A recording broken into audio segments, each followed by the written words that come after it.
round 3. Tell me about it later. There's a staff out there of 197 guys, football. The NCAA's looking at it. I just wonder what your opinion was on My feeling on staff side? Looking at staff size.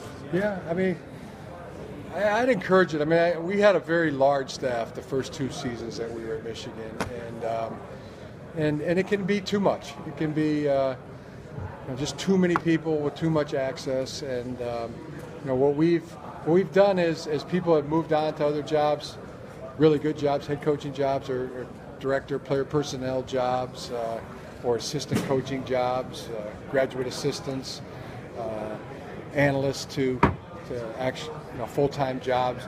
We've taken the approach of not hiring every job when somebody leaves, and taking the approach of consolidating jobs, where people are doing multiple jobs, and I'm excited about that. I feel like it can be better managed, it can be better organized, and that's the direction we're going. Does anybody need 190? No. But I mean. So Jim, you have gotten leaner. Yeah, we have. Like quite a bit leaner. Or probably I would think by, probably about 9 folks, and I mean those are the assistant coaches. We're at 9. Yeah, we're at 9, and we replaced both of those. But there's been other jobs, where somebody's moved on, where they've moved on to, either head high school job, head college job, full-time assistant at a college job. Other moved on to other player personnel jobs, etc. There's interns that have become full-time assistants, etc., etc., etc. And we have probably to about 9 to 10 of those positions. We've consolidated job rather than hire same when somebody has left. So maybe in that case, just haven't replaced some of them. Sometimes schools are just increasing staffs because budgets and revenues are going up, and it's like, we got the money, let's spend it. No, we just keep it. Some schools seem to be just adding positions because they have the money. No, that's part of it. I think the other part is, and it partly was the case at our place, and I noticed when we first got there was a large staff, and you like people,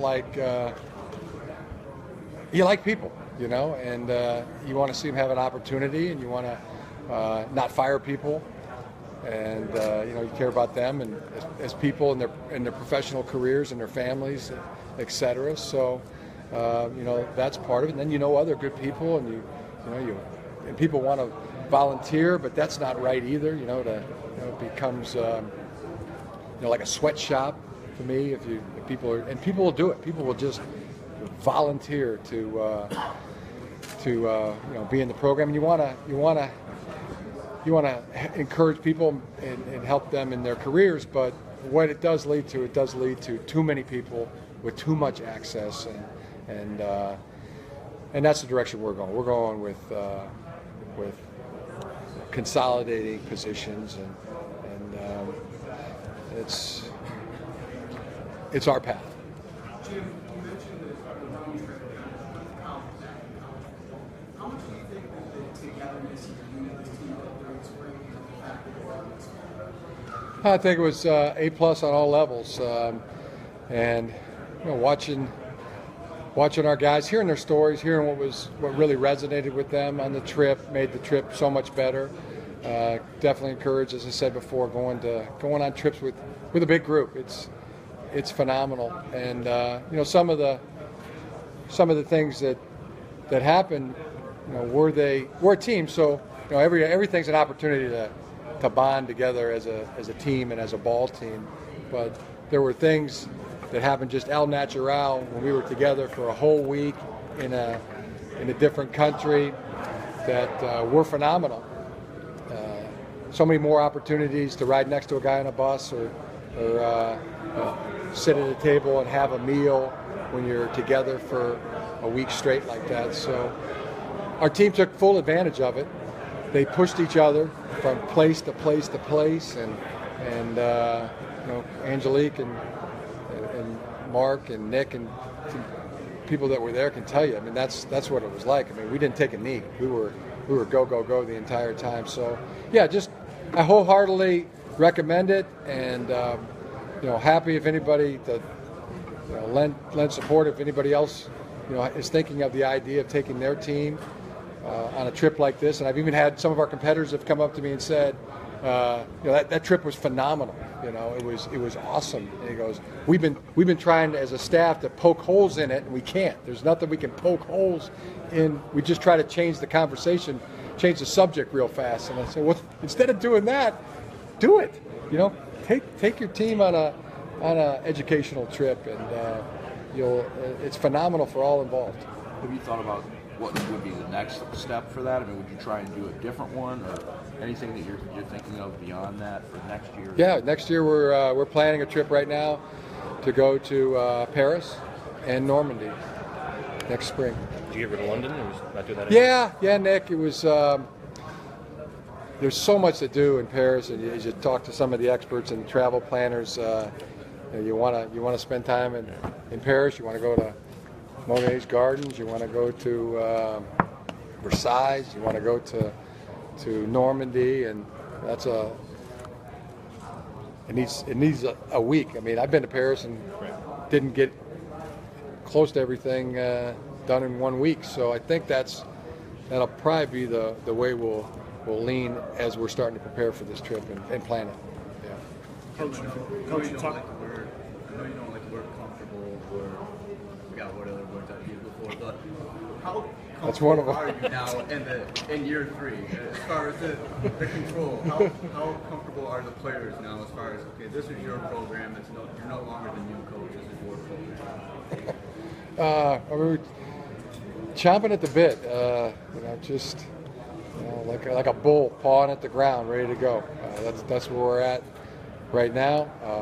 Excited as heck to coach, and just as I look at our team, it's made up of the 5th-year seniors, the seniors, the juniors, the sophomores, the freshmen, and each class. It's excited for them all. So many good, young, talented players. That makes me very happy. Young and untalented is not a very good formula. So I know we got to coach them up. I know we really got to do a great job of coaching all of our players, especially the young ones that we'll be training. The true juniors, the ones that there was a small class. There was only about 12 in that class that we recruited in the 2015 signing class. But to see them, they're having the opportunity to just show how good they can be. Now is their time to do that. Same with the seniors and the 5th-year seniors, the ones that were in a lot of those ball games that we played last year. How truly good can they be? And just that idea of having at it. And no better time than in training camp to forge the ball club. And yeah, it comes with ifs and conditions, and we got to, if this, we'll be good. If we don't do that, then we won't. I know this though, getting ourselves to be better, give more of ourselves, more time, more of our heart, more of our talent, and pour that in as coaches. It's gonna take that for us to be better this year. And players, the same thing, more effort, more putting their heart and soul into it, so that our ball team can be the best it can possibly be. And excited about that.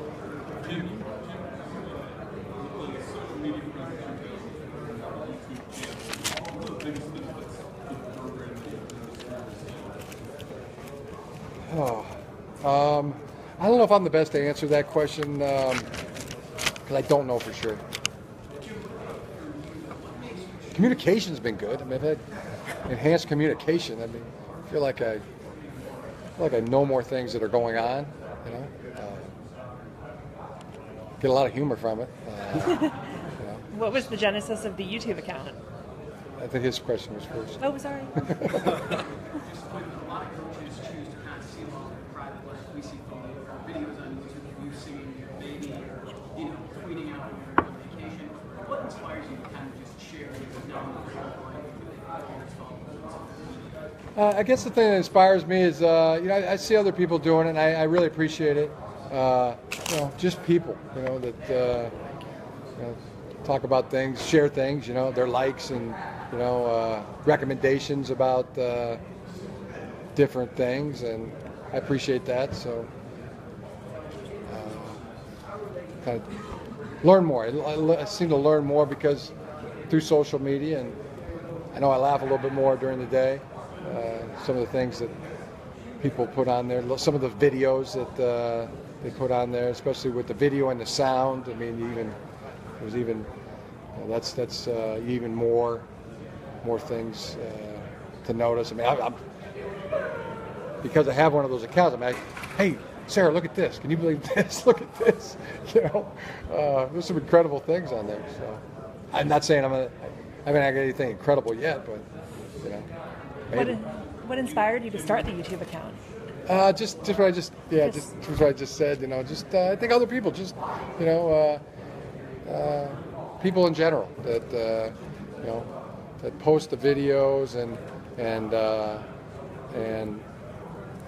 the sound on there. I think there's so many positive ones that are out of there that I want to be part of that. I want to be part of the positivity, force for good.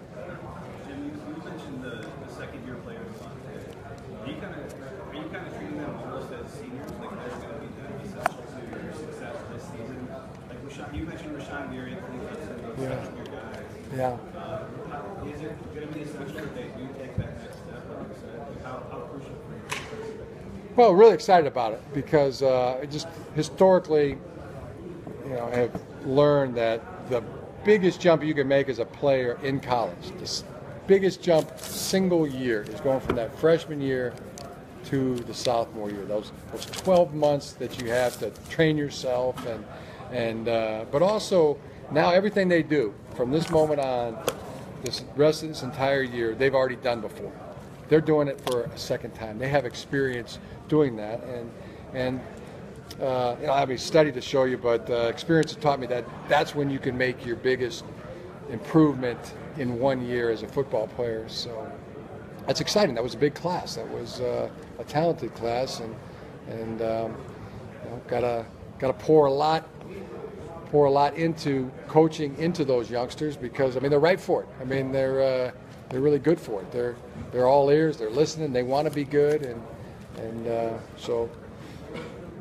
Yeah, that's part of the excitement. As I said, though, in each class I can look and say, wow, there's some really, really good things about each class. The common denominator is we got to coach them all. They all have an opportunity to show how good they can be and find out how good of a player can they be. And it all happens on the football field in the most honest manner possible. The truth must be told when you step out on the football field. You can no longer bullcrap or email somebody. You've got to go out there and actually prove it, what your talent is, what your effort is, and how well you've trained yourself up to that point. You haven't shied away from playing guys on both sides of the ball, offense, defense. Any candidates for something like that this year? Don't know. Maybe a little too early to tell that. We really want to, first and foremost, identify the 11 on defense, identify the 11 best on offense, and then the 11 best in each of the kicking phases, especially the four majors kicking phases, and also the field goal extra point and the field goal block unit. That best 11, and then identify the backups and who they are going to be, and then that's job one, the priority, above tinkering with who can play both ways at this point. Jim, Wilton wasn't one of the three players you have here representing you guys today. Why? And then what is it about the three that you guys did bring here? Why did you want them here representing you guys? I like big guys. I like bringing the big guys for some reason. I think the guys in the trenches for sure. Always Mohurst and Mason Cole were two easy ones. That was easy. those guys hit every play. They do the dirty work, and I've always felt the personality of the team. The character of the team is with those big guys in the lines, and I want them to represent us first and foremost, and also Mike McCray, because I watched him 2 years ago when he was a good listener. He really listened to Don Brown. He and DJ and his coaches and the older guys that were in front of him.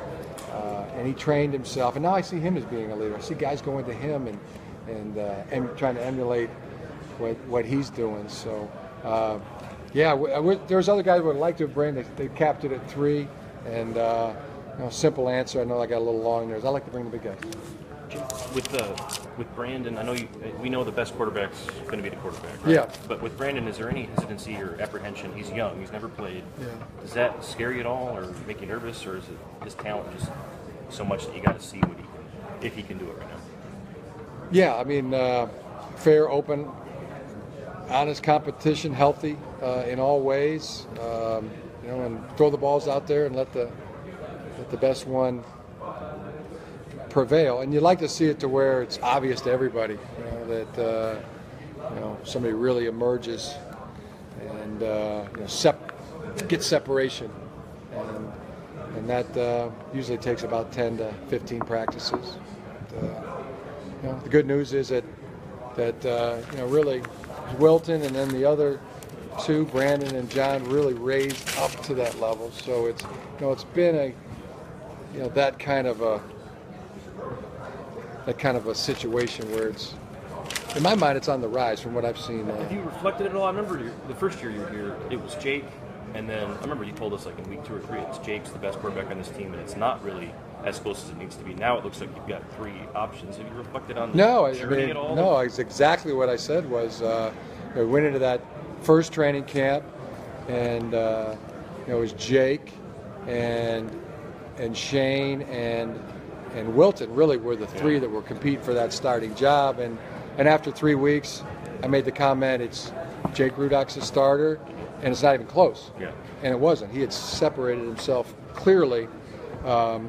Then in last year's competition, it was Wilton and John O'Corn and Shane, and they were all playing good. They were all playing really, really good throughout training camp. And that was also an encouraging thing too. There wasn't huge separation last year's training camp, but the eye said this is good because they're all really playing well. And then Wilton got out there, and from the first game on, he performed well in the ball games, and so what we were seeing in that training camp last year was right. They were all playing good, and Wilton was playing just a little bit better, and that's why he got the nod last year, and that experience, he's been through that. So I mean, that bodes well for him. He's in a good spot, because he's been through one of those 3-man competitions and prevailed already. Coach, he won one and lost one. So Coach, he knows how both feel. Yeah. Coach, talk to me about the influence, if any, that Pep Hamilton, in a short time at Michigan's had on quarterbacks. I love to talk to you about the influence Pep has had. It's been fantastic. He's just really one of the best coaches out there around, one of the best coaches in all of football, pro or college, in the country. And our players see it and are benefiting greatly. He's a jackhammer. He has such a good ability to stay on point, stay on detail, never loses energy or focus in a way that he teaches too. It's not confusing. It's not fast. It's right. And so I could talk to you all day. I love him. Love Pep. Tremendous father too. I mean, he is one of the. He should write a book. He really should write a book or get on YouTube and take videos of how to parent. Because I mean, it's so good. I mean, he coaches the players on our team just like he talks to his own kids. Doesn't treat them doesn't treat our own players any different than his own kids. I mean, It's high expectations. Teaches them, gives them the tools, and pushes them along to be as good as they can be. And he never cheats them. He never allows them. He never does for them what they can do for themselves, and he always holds them to give their best effort.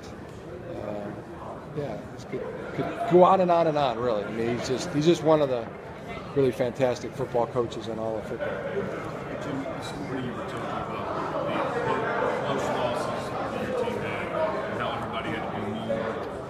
Did you after the season look back at yourself as a head coach and think there were certain things that maybe you could have done better as a head coach? Do you self-analyze like that after the season? Yeah, definitely. Yeah, all the time. Mistakes made, and how to not let them happen again. I said mistakes. Yeah, reflect back often on mistakes made and making darn sure they don't happen again. Do you care to identify what you thought that you were trying to correct? Or? Yeah, you probably have. I mean, the big ones. Putting our players in the best possible position to have success, and the times that we did and didn't do that. And, I always look at myself first and try to correct them. You did a couple big recruiting classes. How do you balance those guys out maybe over their 3 years versus playing right away, redshirting, or spreading them out in terms of when they play? I really don't think about any kind of spreading it out or anything. I just I treat them all the same. They all have the license and the ability to play and be good, and I don't want to let them have at it. And, no tricks, no games, no politics, just pure, healthy, honest, fair competition. And as we go through them, we tell them the truth. This is where you stand. This is what you're doing good. This is what you need to do better. And there will be cases where some keep playing, and some you're talking about redshirting. Some will have to redshirt.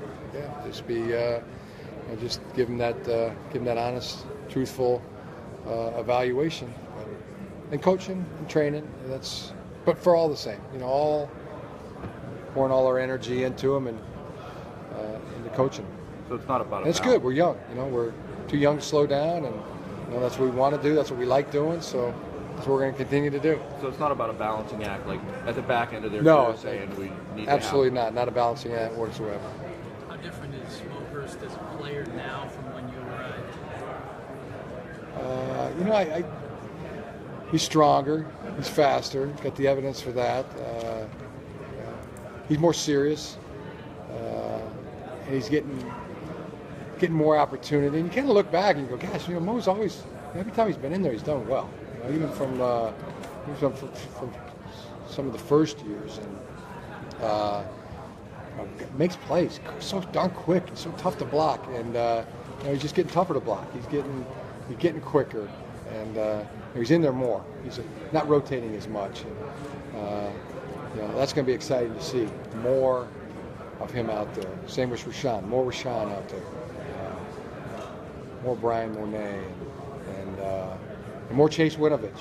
Excited to see that, and then excited to see what guys are going to become the backups. Lawrence Marshall, can he break through and be a factor, and then what young guys, Aubrey Solomon and James Hudson and Philip Paella and Duran Irving Bay. I mean, some of the backups are going to come from those first year guys, and Carl Myers. I mean, what a tremendous story there. I mean, one of our truly probably our best player that walked on defense, played as a freshman, and then Nate Shanley, so far our best player that's walked on offense, and every guy, every story, they're trying to, and everybody trying to be as good as they can, and trying to get a starting role, or trying to get a backup role, or trying to dress for the game, or trying to get on special teams. Each guy as a story. Is there one player in particular you're intrigued about seeing step up this year that caught your eye in the spring or in Rome, that intrigues you, that you think could be a player that people don't know about yet? Yes, I do.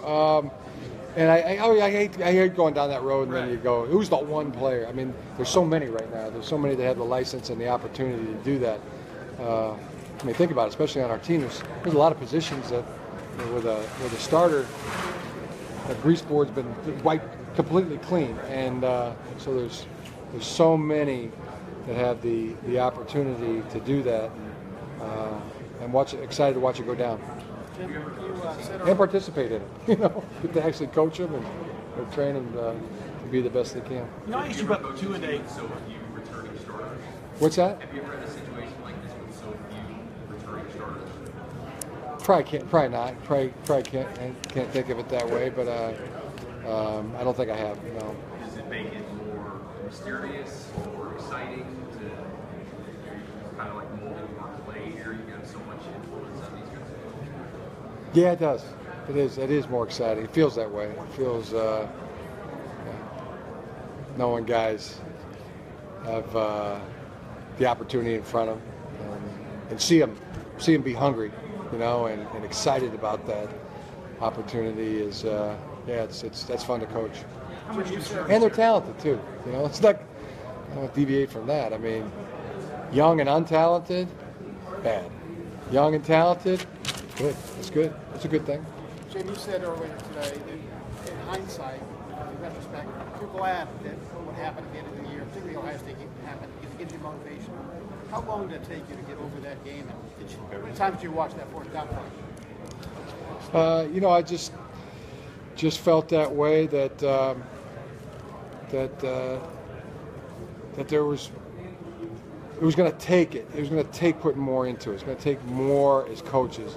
We got to pour more of our heart in this. Players have to do it too. They got to give more effort. They're going to have to pour more of their heart and soul into this, and and they've been through this. Hey, you want a high five in the locker room after the game, or you want to feel like you feel when you lose the ball game, and that's use that as motivation. Let's strap on the iron jock and work like crazy and get the job done. Build a ball team like that. Jim, you mentioned freshman sophomore related being critical. Can you describe your freshman sophomore related being your experience? Say it again, Adam? You said the freshman and sophomore league is critical, probably the biggest. Can you describe your freshman and sophomore league and your experience? Can you talk about your experience with the guys?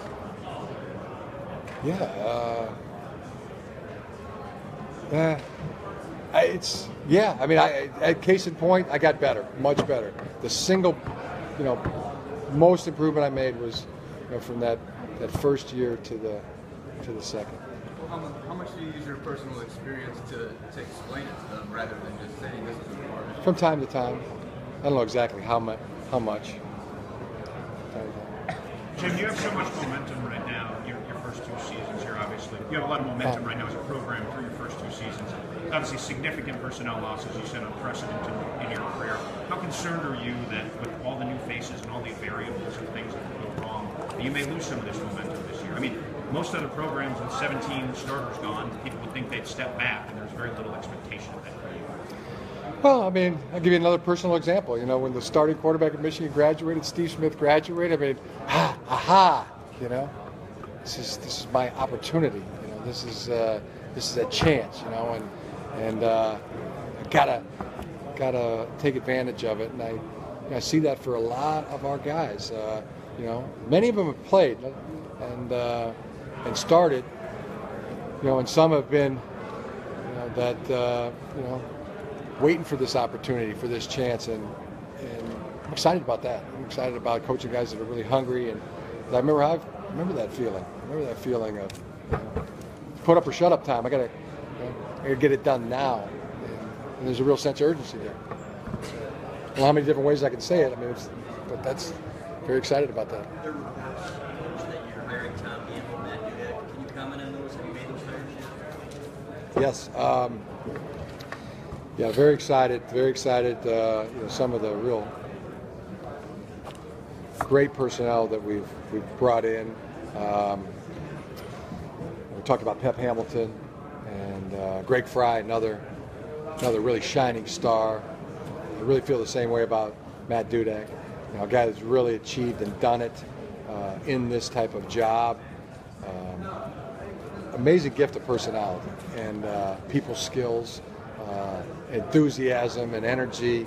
That's really what I've been looking for so much. Tom Gamble's the same way. He's got to infuse energy into our program and guys that are hungry to make us better. That's also been a consistent theme of what I've been looking for in new hires and new people coming on to our ball club.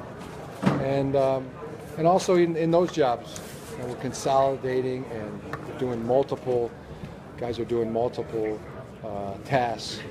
And Sean McGee's another, who's really stepped into that role of managing the administrative side of things and doing a phenomenal job. So yeah, I'm excited about this. I'm excited about our leaner team. I'm excited about our ball team, from the staff side, the coach side, the player side. Are those two guys going to work with Sean, Jim, mainly? Yeah. Personnel department, whatever umbrella that falls into? Yeah. And again, Sean is a very good example of somebody that's, we say, okay, now you're going to do dual tasks. We're going to consolidate. We're not hiring back a position, and the colonel moving back to the military, putting all those duties on Sean, and it was growing so much that got to keep this in the realm of being humanly possible. So enter Matt Dudek, Tom Gamble, two really great ones. So and it's replacing some of the other personnel. Bam Richards, who is a high school head coach now, and Tony Tuioti that left. We had some movement in that direction. So some we replaced, some we haven't. But as I said, very excited about the people we have on our ball club.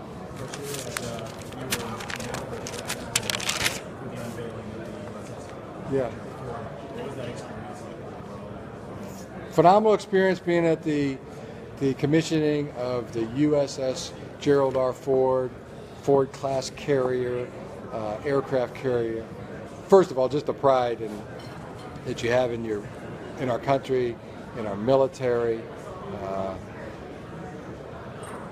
and then the pride you have as a Michigan alumnus, and Gerald R. Ford and the things that he accomplished. And, it's the same school that he did. He was a football captain. I was a football captain. He was on the football team. They won 2 national championships. He fought. He was in the Navy. He fought in battles. Real ones. He comes from the greatest generation of our time, and on to be a congressman and a dad and a grandfather and a president of the United States of America. So all those things were, to see the ceremony, to see the tradition, to see the history, that was a phenomenal experience to be a part of.